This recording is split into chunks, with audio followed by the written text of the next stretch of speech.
Welcome to 2025 and County Magazine, your chance to find out what's new across Fairfax County. I'm Brian Ashby. On this edition, meet a Fairfax County family that went from fostering a child to adopting him. Discover the county's new and improved tax relief office, and be there for the groundbreaking of a new affordable housing project located right here at the Government Center. Plus, where does it go when you flush? We'll tour the Noman M Jr. Pollution Control Plant to find out.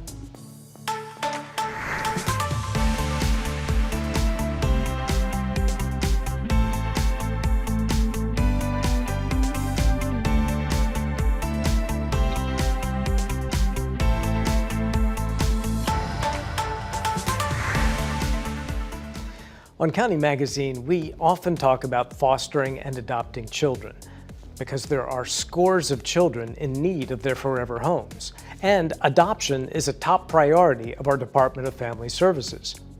Here is a heartwarming story about a county boy that needed a stable home, the couple that adopted him, and the family that almost wasn't. I always wanted to be a foster parent.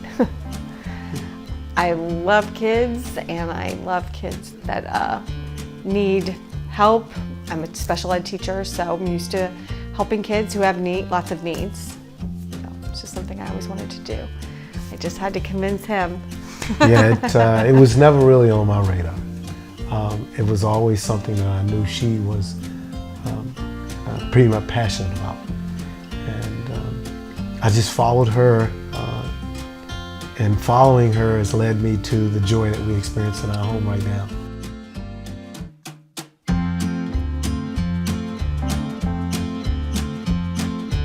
Won't you be my buttercup, buttercup, my buttercup? Won't you be my buttercup and I'll be yours? What was interesting for us and kind of coincidental, we were supposed to have a respite case come a boy who needed respite from us, and so we were all gearing up for that. It was a 4-year-old boy, and on July 27th, we got a call that that boy was no longer going to come to our house for respite. So I was disappointed because I had been buying games and toys and getting ready. And they ended up calling about 3 hours later and saying, we have this emergency placement of a baby. Are you interested in taking him? And I was, yes, immediately. I remember calling Don and are we gonna do this? And let's do it. Well, when he first got here, he really only had 3 words, if that many. So he had no speech, and he came from a home where there was really no pattern. When you rest, he was accustomed to being up at 1 and 2 o'clock at night. He was not on a bed. He was slept on hardwood floors.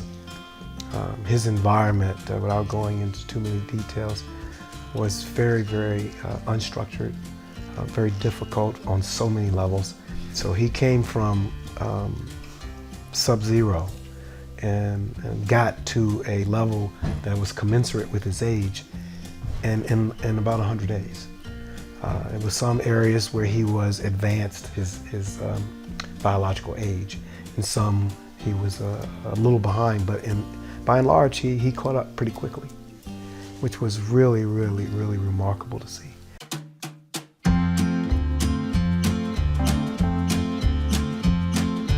Won't you be my buttercup, buttercup, my buttercup?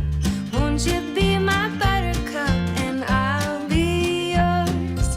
It was important to us because it was a requirement from the county that the biological family is their goal. And so knowing that that's a requirement as stewards of the county, it was necessary for us to facilitate that. So we did that with great effort on the mom side and great effort on the dad side. And as a result of that, we were fortunate enough that the grandparents had his brother. And so it was of paramount to us to see that relationship begin to mend itself. And so they were a huge support system for me personally, but also for Angel. And so we get together with them every week and we are like family now. Vacationing together, getting together, birthday parties, holidays.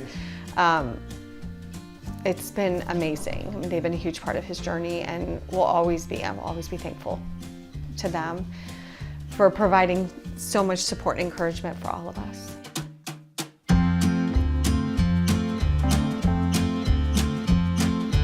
Won't you be my buttercup, buttercup, my buttercup? Won't you be my buttercup and I'll be yours? The Department of Family Services, even just the title, is large. You think of family, and you think of all the services that they would require. That is such a big need, and I can honestly say the county's Department of Family Services has poured into us great wisdom, guidance, and counsel. I do remember our resource worker came the very first day that Angel came to make sure we had everything we needed, and they've been there every step of the way, just providing encouragement, wisdom, guidance. They were there with us from the beginning all the way to the adoption ceremony, and they all came to the adoption ceremony.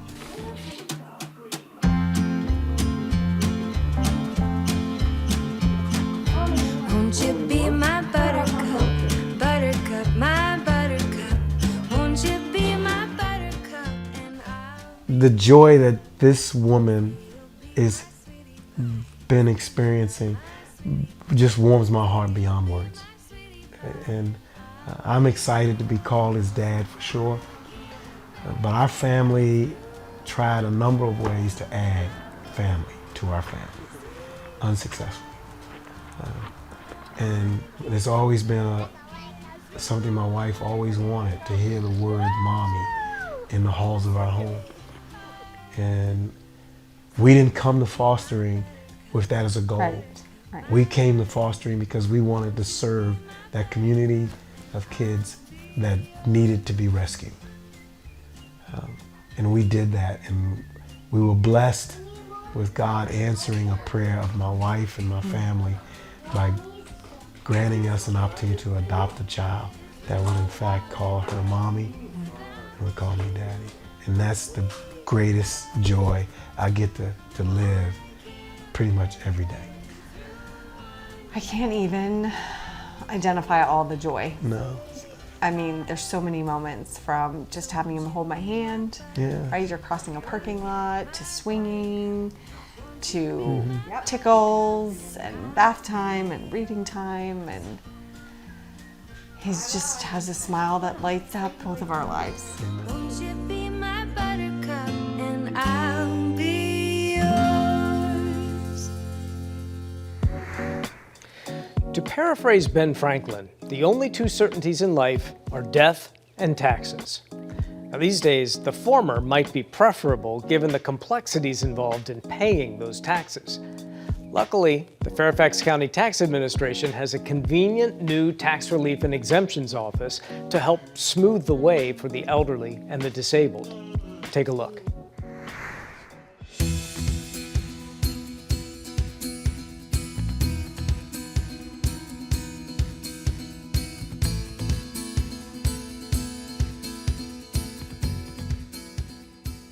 Hello, my name is Tim Tangent with Fairfax County's Department of Tax Administration. Today we're at Fairfax County's Government Center to show you the new and improved Tax Relief and Exemptions Office. Without further ado, follow me. You can enter from any of the available entrances here at the Government Center, but the handicapped accessibility doorway is located to your right. It's also closer to our new Tax Relief Office. Now that we've entered the lobby, many of you may remember that our old office was located down the hall on your left-hand side. The new Tax Relief and Exemptions Office is located very closely here on our right. Let's go take a look.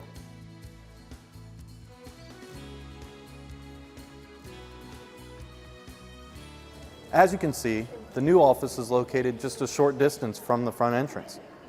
The door is automated, allowing wheelchair accessibility, and anyone to enter at any time.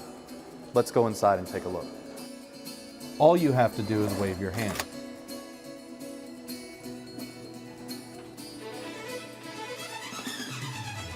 As soon as you enter, you'll be greeted by our spacious and welcoming lobby, along with plenty of comfortable seating. We've equipped it with a ticket queue system for easy check-in, along with plenty of space for individuals to enter and leave without any issues. We have 3 customer service counters that are designed with accessibility and privacy in mind, making it easier for our seniors and veterans to get the assistance they need. Our trained staff is always ready to assist with a smile, ensuring every visit is efficient and comfortable. Now that you've seen the front office, let's go behind the scenes where staff process your tax relief requests. Follow me.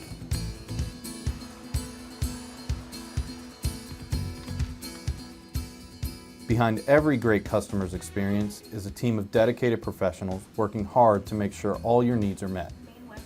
Here, our employees answer phone calls, respond to emails, and resolve issues, all while processing the applications for relief and exemptions. This entails the processing of over 10,000 applications annually by staff. We are committed to providing you with a seamless experience when you visit and throughout your application process. We hope you enjoyed the new Tax Relief and Exemptions Office. In the future, we look forward to assisting you in answering any tax relief questions, or if you just would like to come in and take in the history of our applications on the walls. We look forward to seeing you very soon.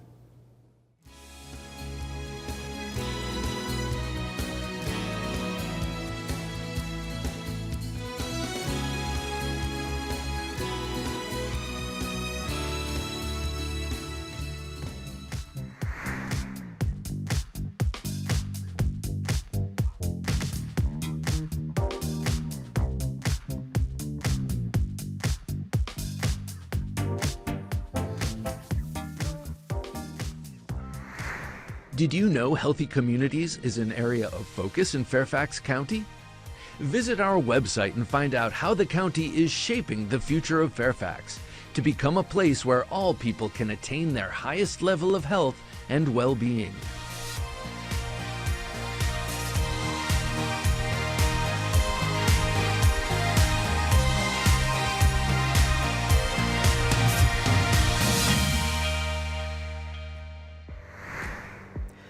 Our Board of Supervisors set a goal to create 10,000 new affordable housing units by 2034 in areas not traditionally slated for affordable housing.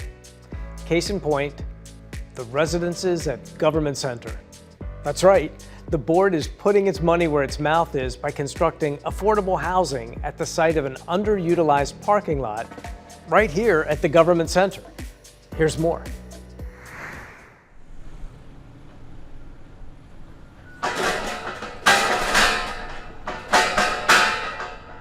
So we're here today celebrating the groundbreaking of what will be 279 new affordable housing units with low and moderate income childcare on the ground floor, and we're right in front of the main Fairfax County Government Center. So today we're breaking ground on the conversion of a parking lot that was underutilized to housing and childcare.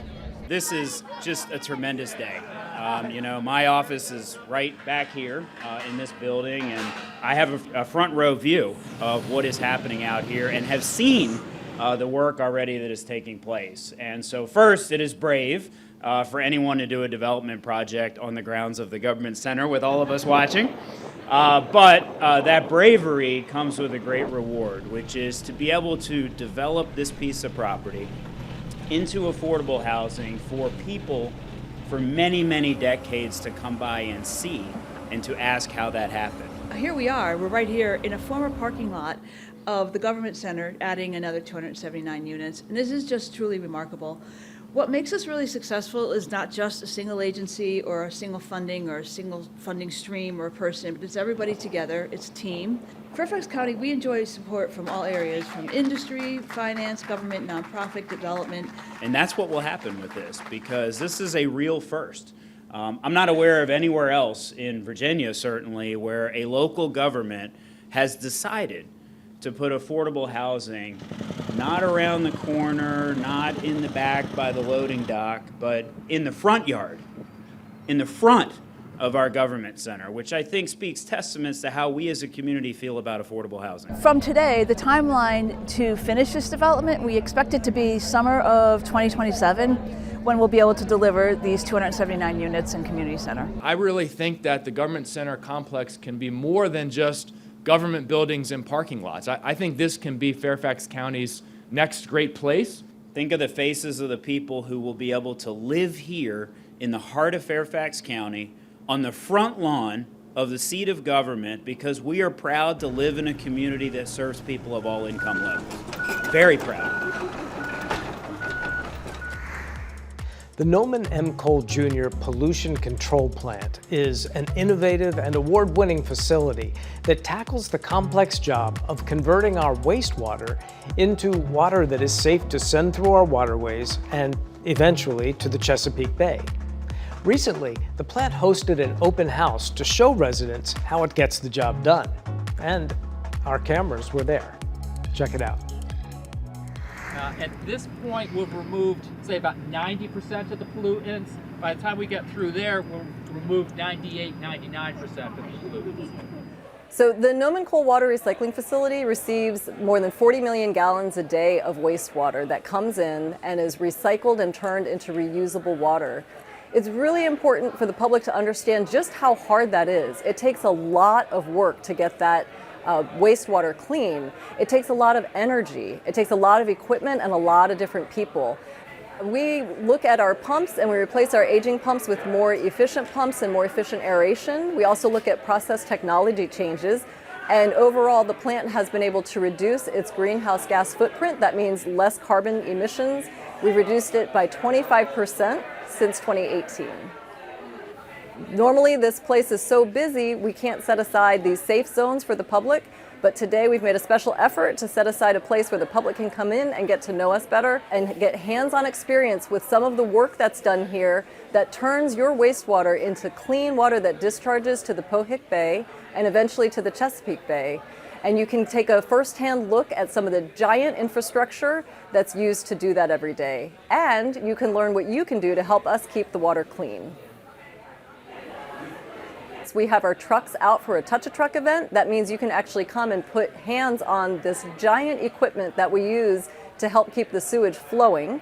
And we also have some more indoor stations that show you up close why we say don't flush wipes down the drain. And we have some fun kids activities because we want kids to remember that wastewater treatment is an important thing.